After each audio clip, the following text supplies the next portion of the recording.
Hi friends, അസ്സലാമു അലൈക്കും. ഇന്ന് കുഞ്ഞമ്മത്തി വാഴൻ്റെ ഇലയിൽ പൊള്ളിക്കാനാണ് കേട്ടോ. അപ്പോൾ അതിന് കുഞ്ഞമ്മത്തിയൊക്കെ കഴുകി ക്ലീൻ ചെയ്ത് അവിടെ വൃത്തിയാക്കി വെച്ചിട്ടുണ്ട്. അതിലേക്ക് ഇതാ മുളക് പൊടി, മഞ്ഞൾപ്പൊടി, ഉപ്പും കൂടി തിരുമ്മിയിട്ട് വേറെ മസാല ഒന്നും അതിൽ ചേർക്കണ്ട കേട്ടോ. സാധാ കായം തേച്ചിട്ട് മാറ്റി വെക്കാം. എന്നിട്ട് നമുക്ക് ഇതിനുള്ള മസാല റെഡിയാക്കണം. ഇതൊന്ന് കായം തേച്ച് വെച്ചിട്ട് അപ്പോൾ കയ്യിലായും ഉപ്പും പുളിയൊക്കെ ഒന്ന് പിടിച്ചിട്ട് വരണം.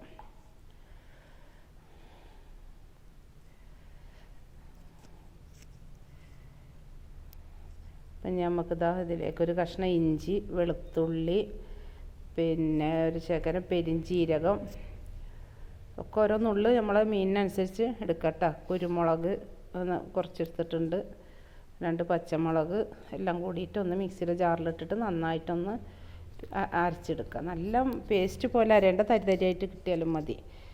അങ്ങനെ അരച്ചെടുക്കുക. എന്നിട്ട് നമുക്കൊരു ചീനച്ചട്ടി വെച്ചിട്ട് അതിലേക്ക് കുറച്ച് വെളിച്ചെണ്ണ ഒഴിച്ചിട്ട്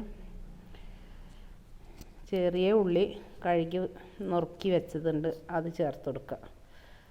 ഇത് ഈ പൊള്ളിക്കണ മീനിലൊക്കെ ചെറിയ ഉള്ളി വെക്കുമ്പോഴാട്ടോ നല്ല ടേസ്റ്റ് വരുന്നത്. ചെറിയ ഉള്ളി സവോള ഉണ്ടെങ്കിൽ സവോള ഒരു കഷ്ണം അതും ചേർത്തിട്ട് കൂടുതൽ ചെറിയ ഉള്ളി ചേർക്കണ ടേസ്റ്റ് ഉണ്ടാവുക. ഞാനധികം ചെറിയ ഉള്ളിയാണ് കൂടുതലും ചേർക്കുക. അപ്പോൾ അതും ഒരു പകുതി തക്കാളി ഇട്ടോ. തക്കാളി അധികം വേണ്ട, നമുക്ക് പുളി പിഴിയാനുള്ളത്. അതുകൊണ്ട് അതൊക്കെ നല്ലൊന്ന് വഴണ്ട് വരുന്നുണ്ട്. അപ്പോൾ ഇനി നമുക്ക് അതിലേക്ക് കുറച്ച് വെളിച്ചെണ്ണ നടുക്കിലൊഴിച്ച് സൈഡിലേക്ക് മാറ്റി വെച്ചിട്ടുള്ള ഈ ഇഞ്ചി വെളുത്തുള്ളിയുടെ ഒരു പച്ചച്ചോവ ഉണ്ടാവുമല്ലോ, അതൊന്ന് മാറിക്കിട്ടാൻ വേണ്ടിയിട്ട് ആ വെളിച്ചെണ്ണ ഇട്ടിട്ടൊന്ന് ഒപ്പിച്ചെടുക്കണം കേട്ടോ. അപ്പോൾ ഇതെല്ലാം കൂടി നന്നായിട്ടൊന്ന് വഴറ്റിയെടുക്കണം. നല്ല വെന്ത് ഉടഞ്ഞ് കിട്ടണം. തക്കാളിയൊക്കെ പീസൊന്നും വരാതെ നമുക്ക് ഉടഞ്ഞ് കിട്ടണം, അടച്ച് വെച്ച് വേവിച്ചിട്ട്. അപ്പോൾ അതാ ഒരുവിധം അതൊക്കെ മസാലയൊക്കെ വന്നിട്ടുണ്ട്. അപ്പോൾ അതിലേക്ക് നമുക്ക് പുളിയും കൂടെ കുറച്ച് ഒരു നെല്ലിക്ക വലുപ്പത്തിലുള്ള പുളി എടുത്തിട്ടുണ്ടായിരുന്നു കേട്ടോ. അതും കൂടി ഒന്ന് പിഴിഞ്ഞ് ചേർത്ത് കൊടുക്കാം.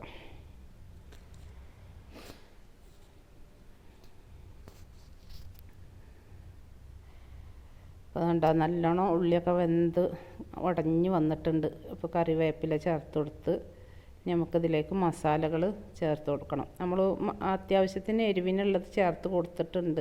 അപ്പോൾ കുറച്ച് എടുത്താൽ മതിയിട്ട്. ആ മസാലയിൽ കുരുമുളകുണ്ട്, പച്ചമുളകുണ്ട് ഒക്കെ ഉണ്ടായിരുന്നു. അപ്പോൾ ഇതിന് തരി മുളക് പൊടിയും കുറച്ച് മഞ്ഞൾപ്പൊടിയും പിന്നെ കളറിന് വേണ്ടിയിട്ട് കാശ്മീരി ചില്ലി പൗഡർ ചേർത്ത് കൊടുക്കണം കേട്ടോ. അത് കൂടുതൽ കാണുമ്പോൾ നിങ്ങൾ വിചാരിക്കുക എരിവില്ലാത്ത മുളകാണ്. അപ്പോൾ അതൊരു കളർ കിട്ടാൻ വേണ്ടിയിട്ടും ചേർത്ത് കൊടുത്തേക്കാണ്. അപ്പോൾ അതെല്ലാം കൂടിയിട്ട് നന്നായിട്ടൊന്ന് മിക്സ് ചെയ്ത് ഉപ്പൊക്കെ പാകം നോക്കിയിട്ട് റെഡിയാക്കി വെക്കാം. അപ്പോൾ കണ്ട തക്കാളി ഉള്ളിയൊക്കെ വെന്തരിഞ്ഞിട്ടുണ്ട്. അപ്പോൾ ഒന്ന് ലൂസായി കിട്ടാൻ വേണ്ടിയിട്ട് ഒരിത്തിരി വെള്ളം ചേർത്ത് കൊടുത്തിട്ടുണ്ട് കേട്ടോ. പിന്നെ നമുക്ക് വാഴൻ്റെ ഇലയിൽ ആ ചൂട് കൊടുക്കണ തന്നെ മസാല പരത്തിയിട്ട് അതിലേക്ക് കുഞ്ഞമ്മത്തി നിരത്തി വെക്കണം. അപ്പോൾ എൻ്റെ വീഡിയോ ആദ്യമായിട്ട് കാണുന്നവരാണെങ്കിൽ ഒന്ന് ലൈക്ക് ചെയ്യാനും സബ്സ്ക്രൈബ് ചെയ്യാനും ഒന്നും മറക്കരുത് കേട്ടോ. ഒന്ന് സപ്പോർട്ട് ചെയ്യണേ. നിങ്ങൾക്ക് ഇഷ്ടമാണെങ്കിൽ ഇല്ലെങ്കിലും കമൻറ്റിലൂടെ അറിയിക്കുക നിങ്ങളൊക്കെ എങ്ങനെ ഉണ്ടാക്കാറെന്നുള്ളതൊക്കെ. അപ്പോൾ അതാ മത്തിയൊക്കെ റെഡി ആയിട്ടുണ്ട്. മസാലയൊക്കെ വെച്ച് അതിലേക്ക് നമുക്കിങ്ങനെ പരത്തി വെച്ച് കൊടുക്കാം കേട്ടോ. പകുതി മസാലയാണ് നമ്മളതിൽ പരത്തിയിട്ടുള്ളത് ഇലയിൽ. ഇനി ബാക്കി നമുക്ക് ഇതിൻ്റെ മീതെ വെച്ച് കൊടുക്കണം. അപ്പോൾ ഈ കുഞ്ഞിമത്തി എത്ര കഴിച്ചാലും നമുക്കൊരു മടുപ്പ് വരില്ല, നല്ല ടേസ്റ്റാണല്ലോ. വലിയ മത്തിനോട് നമുക്ക് 2 ദിവസം കഴിച്ച് കഴിഞ്ഞാൽ ഒരു മട്ടപ്പ് വരും. പക്ഷേ ഇത് കുഞ്ഞിമത്തി ഒരു പ്രത്യേക ടേസ്റ്റാണ്. അപ്പോൾ നമ്മളിങ്ങനെ പല ഐറ്റംസ് ആക്കി കഴിക്കുമ്പോൾ ഒരു പ്രത്യേക ഇതാണല്ലോ. എന്നും ഒരേപോലെ കഴിക്കണ്ടല്ലോ. അപ്പോൾ ഇന്നൊന്ന് വാഴൻ്റെ ഇലയിൽ പൊള്ളിച്ച് കഴിക്കാമെന്ന് വിചാരിച്ചിട്ടാണ് ഇത് ഉണ്ടാക്കാൻ ഒരുങ്ങിയിട്ടുള്ളത് കേട്ടോ. അതങ്ങനെ നിരത്തി വെച്ച് കൊടുക്കുക.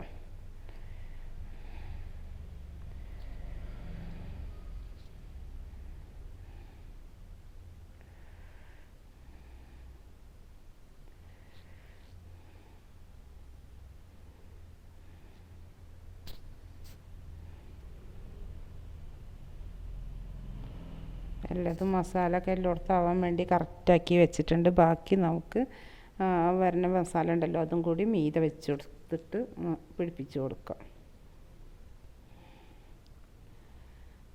എല്ലാ മീനിൻ്റെ മേത്തേക്കാവുന്ന രൂപത്തിൽ തേച്ച് പിടിപ്പിച്ച് കൊടുക്കുക.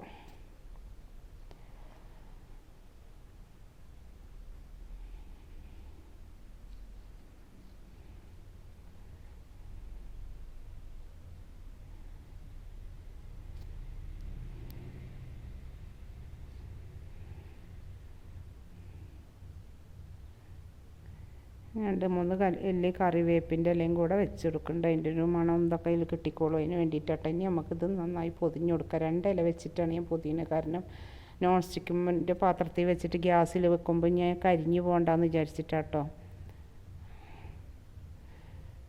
ഇനിയിപ്പോൾ അതൊന്ന് കെട്ടി കൊടുക്കണം, അല്ലാതെ ഇപ്പോൾ നിൽക്കണില്ല. അപ്പോൾ ഒന്ന് കെട്ടി കൊടുത്താലാണ്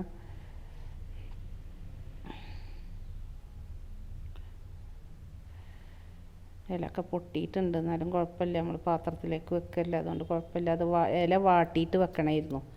പക്ഷെ ഞാൻ പിന്നെ ഏതായാലും ഇനിയിപ്പോൾ ചെയ്തു പോയില്ല, അങ്ങനെ വെച്ച് കൊടുക്കാമെന്ന് വിചാരിച്ചു.